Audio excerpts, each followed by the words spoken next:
Well, it's been a mixed day for our rural fire service. Fire crews are preparing for another hot, dry day tomorrow. In fact, volunteers in Dubbo had two very close calls today, including a grass fire, which they say could have ended up a whole lot different.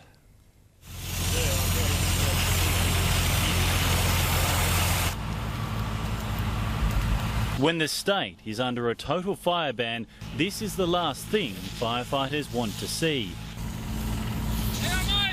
This farm paddock caught fire around 11 o'clock this morning. 17 kilometres south of Dubbo and just metres from the Newell Highway, the fire forced one lane of traffic to be closed.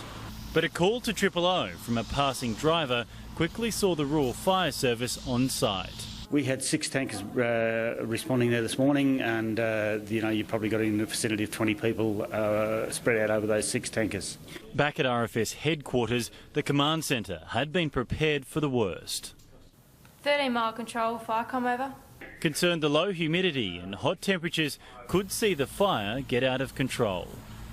We immediately responded vehicles. We had a plane ready to be used if it was needed. It was loaded and fueled up, ready to go. This fire started only 20 minutes ago, but the RFS is already on top of it. Right now they're going through, spraying out, making sure no more spot fires start up.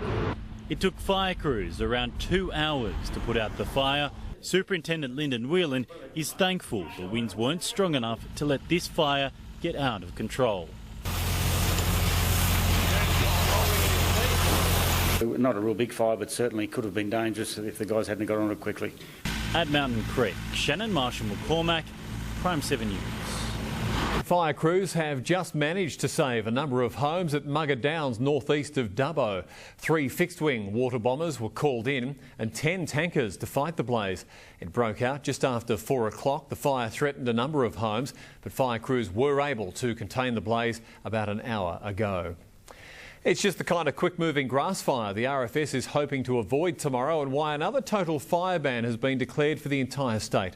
Hot, dry and windy conditions are expected to return, with temperatures expected in the mid-40s across the western part of the region. It's been a hellish week for some of our volunteers. At Bogan Gate, volunteers had a blaze to fight on 3 fronts, but managed to stop the fire before any property was lost. In Lithgow, fireys had to contend with this blaze, which threatened homes at one stage. A battle which should have never happened. Police believe this fire was started on purpose. Not what our RFS need in the middle of some of the worst bushfire conditions the state has seen in years. That sort of behaviour should not be tolerated by the community at any time, let alone under these dangerous conditions. Those conditions which created the perfect environment for these fires to start, well, the Bureau predicts that fire-favouring cocktail of hot, dry and windy conditions will be back tomorrow. You can feel here now the winds are picked up, the temperature's picking up, and we've got the recipe for some very serious fires again. Another total fire ban was declared across the entire state for tomorrow a few hours ago. Today's fire danger rating was severe. The RFS is predicting tomorrow's conditions to be just as bad, with strong winds and temperatures in the low to mid-40s out towards Dubbo and further west. The continued difficult conditions tomorrow, we're standing up our strike teams again, and they'll be available from tomorrow morning for anything that could start off. Nathan Stitt, Prime 7 News.